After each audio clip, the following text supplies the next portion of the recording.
ಪ್ರೀತಿಯ ದ್ವಿತೀಯ PUC ವಿದ್ಯಾರ್ಥಿಗಳೇ, ಎಲ್ಲರೂ ಕೂಡ ಮತ್ತೊಮ್ಮೆ ನನ್ನ ಯೂಟ್ಯೂಬ್ ಚಾನಲ್ಗೆ ಸ್ವಾಗತವನ್ನು ಕೋರುತ್ತಿದ್ದೇನೆ. ಎಲ್ಲರಿಗೂ ಕೂಡ ಬೆಳಗಿನ ಶುಭೋದಯಗಳು, ಧನ್ಯವಾದಗಳು. ನಿಮ್ಮ ಪ್ರೀತಿ ಸಹಕಾರ ಸದಾ ನಮ್ಮ ಜೊತೆ ಹೀಗೆ ಮುಂದುವರಿಯಲಿ. ಈ economics question paper, business studies question paper ನಮಗೆ ಕಳಿಸಿಕೊಟ್ಟಂತಹ ನಮ್ಮ ಭರತ್ ಅವರಿಗೆ ಧನ್ಯವಾದಗಳನ್ನು ತಿಳಿಸ್ತಾ ಇದ್ದೇನೆ. ಈ ಒಂದು ವಿದ್ಯಾರ್ಥಿ ನಮಗೆ ಎರಡೂ ಸಬ್ಜೆಕ್ಟಿನ ಕನ್ನಡ ಮೀಡಿಯಂ ಕ್ವಶನ್ ಪೇಪರ್ಗಳನ್ನು ಕಳಿಸಿದ್ದಾರೆ. ಯಾರ ಹತ್ರನಾದರೂ ಇಂಗ್ಲೀಷ್ ಮೀಡಿಯಂ ಕ್ವಶನ್ ಪೇಪರ್ ಇದ್ದರೆ, ಬಿಸ್ನೆಸ್ ಸ್ಟಡೀಸ್ ಆಗಿರ್ಬೋದು ಅಥವಾ ಎಕನಾಮಿಕ್ಸ್, ದಯವಿಟ್ಟು ಕಳುಹಿಸಿ ಕೊಡೋದನ್ನು ಮರೆಯಬೇಡಿ. ಬನ್ನಿ ಸರ್, ಒಂದೊಂದಾಗಿ ಈಗ ಆನ್ಸರ್ಗಳನ್ನು ನೋಡ್ತಾ ಹೋಗೋಣ. ನಿರ್ವಹಣೆಯ ತತ್ವಗಳು ಡ್ಯಾಶ್ ಆಗಿರುವುದಿಲ್ಲ ಅಂತ ಇದೆ. ಇದಕ್ಕೆ ಸರಿಯಾದ ಉತ್ತರ ಸಂಪೂರ್ಣ ಆಗಿರುವುದಿಲ್ಲ ಅನ್ನುವಂಥದ್ದು ಸರಿಯಾದ ಉತ್ತರ ಆಗಿರುತ್ತೆ. ಅವರು ಕೂಡ ಸರಿಯಾಗಿ ಉತ್ತರವನ್ನು ಬರೆದಿದ್ದಾರೆ. ಎರಡನೆಯ ಪ್ರಶ್ನೆ, ಯೋಜಿಸುವಿಕೆ ಪ್ರಕ್ರಿಯೆಯ ಪ್ರಥಮ ಹಂತವು ಡ್ಯಾಶ್ ಅಂತ ಇದೆ. ಇದಕ್ಕೆ ಸರಿಯಾದ ಉತ್ತರ ಯೋಜನೆಯನ್ನು ಜಾರಿಗೊಳಿಸುವುದು ಅಂತ ವಿದ್ಯಾರ್ಥಿ ಬರೆದಿದ್ದರು, ಆದರೆ ಅದು ತಪ್ಪಾದ ಉತ್ತರ. ಮತ್ತೆ ತಿದ್ದುಬಿಟ್ಟು ಬಿ ಅಂತ ಬರೆದಿದ್ದಾರೆ. ಧನ್ಯವಾದಗಳು.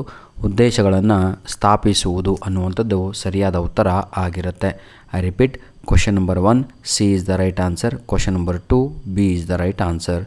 ಕ್ವಶನ್ ನಂಬರ್ 3, ಕೆಳಗಿನವುಗಳಲ್ಲಿ ಯಾವುದು ಕಾರ್ಯೇತರ ತರಬೇತಿಯ ವಿಧಾನವಾಗಿದೆ ಅಂತ ಇದೆ.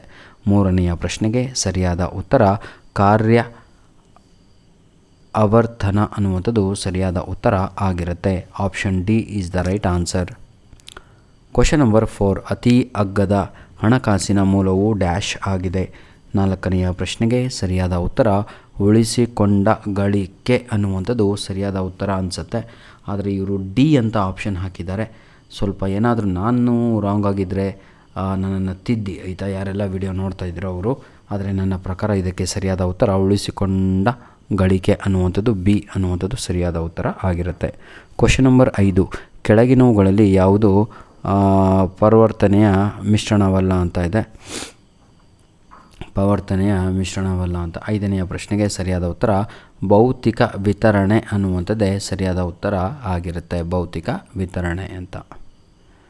ಈ ಕೆಳಗಿನ ಬಿಟ್ಟ ಸ್ಥಳಗಳಿಗೆ ಆವರಣದಲ್ಲಿ ಕೊಟ್ಟಿರುವ ಸರಿಯಾದ ಉತ್ತರಗಳನ್ನು ಆಯ್ಕೆ ಮಾಡಿ ಬರೆಯಿರಿ. ಪ್ರತಿ ಪ್ರಶ್ನೆಗೆ 1 ಅಂಕ. ಸೆಕೆಂಡ್ ಮೇನ್, ಫಸ್ಟ್ ಮೇನಲ್ಲಿ ಈಗಾಗಲೇ ನಾವು 5 ಪ್ರಶ್ನೆಗಳನ್ನು ಕಂಪ್ಲೀಟ್ ಮಾಡಿದ್ದೇವೆ. ಸೆಕೆಂಡ್ ಮೇನಲ್ಲಿ 5 ಪ್ರಶ್ನೆಗಳು. ಡ್ಯಾಶ್ ರವರನ್ನು ಸಾಮಾನ್ಯ ನಿರ್ವಹಣೆಯ ಪಿತಾಮಹ ಎಂದು ಕರೆಯುತ್ತಾರೆ. 6ನೆಯ ಪ್ರಶ್ನೆಗೆ ಸರಿಯಾದ ಉತ್ತರ ಹೆನ್ರಿ ಫಯಾಲ್ ಅನ್ನುವಂಥದ್ದು ಸರಿಯಾದ ಉತ್ತರ. ನಾನು 2 ಕ್ವಶನ್ ಪೇಪರ್ ಅಪ್ಲೋಡ್ ಮಾಡಿದ್ದೆನೋ, 2ರಲ್ಲೂ ಈ ಒಂದು ಪ್ರಶ್ನೆ ಇತ್ತು ಕಣ್ರಿ. ಡ್ಯಾಶ್ ಸಂಘಟನೆಯು ವಿವಿಧ ಉದ್ಯೋಗಗಳ ಬಗ್ಗೆ ಅವರ ಸ್ಥಾನಗಳನ್ನು ಹಾಗೂ ಅವರ ಆಂತರಿಕ ಸಂಬಂಧಗಳನ್ನು ಸೂಚಿಸುತ್ತದೆ ಅಂತ 7ನೆಯ ಪ್ರಶ್ನೆ ಇದೆ. ಇದಕ್ಕೆ ಸರಿಯಾದ ಉತ್ತರ ಔಪಚಾರಿಕ ಅಂತ. ವಿದ್ಯಾರ್ಥಿ ಕೂಡ ಅದನ್ನೇ ಇಲ್ಲಿ ಬರೆದಿದ್ದಾರೆ. ಧನ್ಯವಾದಗಳು. 8ನೆಯ ಪ್ರಶ್ನೆ, ಉದ್ಯೋಗಕ್ಕೆ ಸಂಭಾವ್ಯ ಅಭ್ಯರ್ಥಿಗಳಲ್ಲಿ ಯೋಗ್ಯ ವ್ಯಕ್ತಿಗಳನ್ನು ಗುರುತಿಸುವ ಮತ್ತು ಆರಿಸುವ ಪ್ರಕ್ರಿಯೆಯು ಡ್ಯಾಶ್ ಆಗಿದೆ. 8ನೆಯ ಪ್ರಶ್ನೆಗೆ ಸರಿಯಾದ ಉತ್ತರ ಆಯ್ಕೆಯಾಗಿದೆ ಅನ್ನುವಂಥದ್ದು ಸರಿಯಾದ ಉತ್ತರ ಆಗಿರುತ್ತೆ. 8, question number 8. Question number 9, dash you ಅಪೇಕ್ಷಿತ ಗುರಿಗಳನ್ನು ಸಾಧಿಸಲು ಕಾರ್ಯ ಮಾಡುವಂತೆ ಜನರನ್ನು ಉತ್ತೇಜಿಸುವ ಪ್ರಕ್ರಿಯೆಯಾಗಿದೆ ಅಂತ ಇದೆ. ಆಯ್ಕೆಯು ಅನ್ನುವಂಥದ್ದೇ ಸರಿಯಾದ ಉತ್ತರ ಅಂತ ಬಹಳ ಜನ ಬರೆದಿದ್ದೀರ, ಆದರೆ ಅದು ತಪ್ಪಾಗಿದೆ. ಅದಕ್ಕೆ ಸರಿಯಾದ ಉತ್ತರ 9ನೇ ಪ್ರಶ್ನೆಗೆ ಪ್ರೇರಣೆಯು ಅನ್ನುವಂಥದ್ದೇ ಸರಿಯಾದ ಉತ್ತರ. ವಿದ್ಯಾರ್ಥಿ ಕೂಡ 1, 2, 3, 4 ಸರಿಯಾದ ಉತ್ತರವನ್ನು ಹಾಕಿದ್ದಾರೆ. Clear? I repeat, question number 6 Henri Fayol. Question number 7 ಔಪಚಾರಿಕ. ಕ್ವಶನ್ ನಂಬರ್ 8 ಡ್ಯಾಶ್ಗೆ ಆಯ್ಕೆ. 9ನೆಯ ಪ್ರಶ್ನೆಗೆ ಪ್ರೇರೇಪಣೆ. 10ನೆಯ ಪ್ರಶ್ನೆ, ನಮೂದಿತ ಬೆಲೆಗಿಂತ ಕಡಿಮೆ ಬೆಲೆಗೆ ಉತ್ಪನ್ನಗಳನ್ನು ನೀಡುವುದು ಡ್ಯಾಶ್ ಆಗಿದೆ ಅಂತ ಇದೆ. ರಿಯಾಯಿತಿಯಾಗಿದೆ ಅಂತ ಎಲ್ಲರಿಗೂ ಕೂಡ ಗೊತ್ತಿದ್ದು. ಹೊಂದಿಸಿ ಬರೆಯಿರಿಯನ್ನು ನೋಡೋಣ ಈಗ. ದಕ್ಷತೆ, ನೀತಿಗಳು. ದಕ್ಷತೆ ಅಂತ ಹೇಳಿದರೆ ವಿದ್ಯಾರ್ಥಿ ಕರೆಕ್ಟಾಗಿ ಬರೆದಿದ್ದಾರೋ ಇಲ್ಲೋ ನೋಡೋಣ.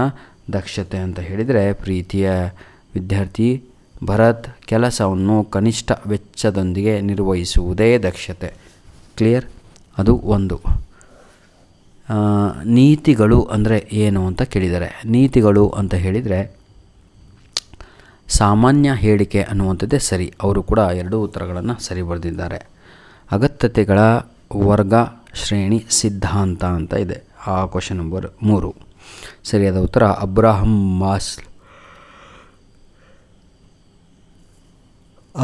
ಮಾಸ್ಲೋ ಅನ್ನುವಂಥದ್ದು ಸರಿಯಾದ ಉತ್ತರ. ಕ್ವಶನ್ ನಂಬರ್ 4 ಹಣಕಾಸಿನ ನಿರ್ವಹಣೆ ಅಂತ ಇದೆ. ಇದಕ್ಕೆ ಸರಿಯಾದ ಉತ್ತರ ಸಂಪತ್ತನ್ನು ಗರಿಷ್ಠಗೊಳಿಸುವುದು ಅನ್ನುವಂಥದ್ದು ಸರಿಯಾದ ಉತ್ತರ ಆಗುತ್ತೆ. ಕ್ವಶನ್ ನಂಬರ್ 5 ಸೇವೆಗಳು ಅಂತ ಇದೆ. ಇದಕ್ಕೆ ಸರಿಯಾದ ಉತ್ತರ ಅಗೋಚರವಾಗಿದೆ ಅಂತ ಇದೆ ಅಲ್ವಾ, ಅದೇ ಸರಿಯಾದ ಉತ್ತರ. ಹಾಗಿದ್ರೆ ವಿದ್ಯಾರ್ಥಿ ಎಲ್ಲ ಪ್ರಶ್ನೆಗಳಿಗೂ ನಾನು ನನ್ನ ಒಂದು ಗೆಸ್ಸಿಂಗ್ ಪ್ರಕಾರ 20ಕ್ಕೆ ಒಂದು 18 ಅಂಕಗಳನ್ನು ಪಡೆದುಕೊಂಡಿದ್ದಾರೆ ಭರತ್ ಅನ್ನೋರು. ಈಗ 4ನೆಯ ಮೇನ್ ಕ್ವಶನಲ್ಲಿದ್ದೀವಿ. ಪಾರ್ಟ್ ಎ 15 1 ಅಂಕದ ಪ್ರಶ್ನೆಗಳನ್ನು ಮುಗಿಸಿದ್ದೇವೆ. ಈಗ 5 ಇನ್ನು ಉಳಿದ 5. 12ನೆಯ ಪ್ರಶ್ನೆ, ಒಂದು ಆಸ್ಪತ್ರೆ ಅಥವಾ ಶಾಲೆಯನ್ನು ನಿರ್ವಹಿಸುವಂತೆ ಒಂದು ಪೆಟ್ರೋಲ್ ಬ್ಯಾಂಕನ್ನು ನಿರ್ವಹಿಸಬೇಕಾದ ಅಗತ್ಯವಿದೆ. ಇಲ್ಲಿ ನಿರ್ವಹಣೆ ಯಾವ ಗುಣಲಕ್ಷಣಗಳನ್ನು ತಿಳಿಸಲಾಗಿದೆ ಅಂತ ಇದೆ. ಸಾರ್ವತ್ರಿಕತೆ ಅನ್ನುವಂಥದ್ದೇ ಸರಿಯಾದ ಉತ್ತರ ಆಗಿರುತ್ತೆ. ಕ್ವಶನ್ ನಂಬರ್ 13 ವ್ಯವಹಾರ ಪರಿಸರ ಅರ್ಥವೇನು ಅಂತ ಇಲ್ಲಿ ಕೇಳಿದ್ದಾರೆ. 13ನೆಯ ಪ್ರಶ್ನೆಗೆ ವ್ಯವಹಾರದ ಮೇಲೆ ಪರಿಣಾಮ ಬೀರುವ ಆಂತರಿಕ ಮತ್ತು ಬಾಹ್ಯ ಅಂಶಗಳು ಅನ್ನುವಂಥದ್ದು ಸರಿಯಾದ ಉತ್ತರ. ವ್ಯವಹಾರದ ಮೇಲೆ ಪರಿಣಾಮ ಬೀರುವ ಆಂತರಿಕ ಮತ್ತು ಬಾಹ್ಯ ಅಂಶಗಳು. ಕ್ವಶನ್ ನಂಬರ್ 14 ಅಧಿಕಾರ ಎಂದರೇನು? ನಿರ್ಧಾರಗಳನ್ನು ತೆಗೆದುಕೊಳ್ಳುವ ಮತ್ತು ಆದೇಶಗಳನ್ನು ನೀಡುವ ಹಕ್ಕು, ಇದು ಅಧಿಕಾರ ಎಂದು ಕರೆಯುತ್ತೇವೆ.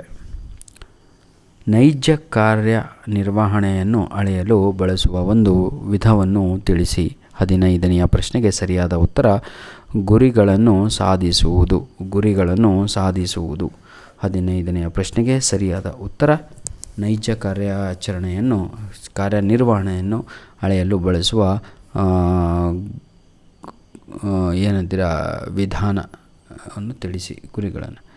16ನೆಯ ಪ್ರಶ್ನೆ ಗ್ರಾಹಕರಿಗೆ ಕಾನೂನುಬದ್ಧ ರಕ್ಷಣೆ ಒದಗಿಸುವ ಯಾವುದನ್ನು ಒಂದು ಕಾನೂನನ್ನು ತಿಳಿಸಿ ಅಂತ ಇದೆ. ಗ್ರಾಹಕ ಸಂರಕ್ಷಣಾ ಕಾಯ್ದೆ ಅನ್ನುವಂಥದ್ದೇ ಕಾಯ್ದೆ ಆಗಿದೆ. ಈಗ ಪಾರ್ಟ್ ಬಿ ನಾವೆಲ್ಲರೂ ಕೂಡ 2 ಅಂಕದ ಪ್ರಶ್ನೆಗಳನ್ನು ಇಲ್ಲಿ ನೋಡಬಹುದಾಗಿದೆ. ಆಯಿತಾ, ಬಹಳ ಈಸಿ ಆದಂತಹ ಪ್ರಶ್ನೆ ಪತ್ರಿಕೆ. ನಿಮಗೆ ಹೇಗಿತ್ತೋ ಗೊತ್ತಿಲ್ಲ ನೋಡಿ, ವ್ಯವಹಾರ ಅದ್ರ ಬಗ್ಗೆನೇ ಭಾಳ ಇರುವಂಥದ್ದು.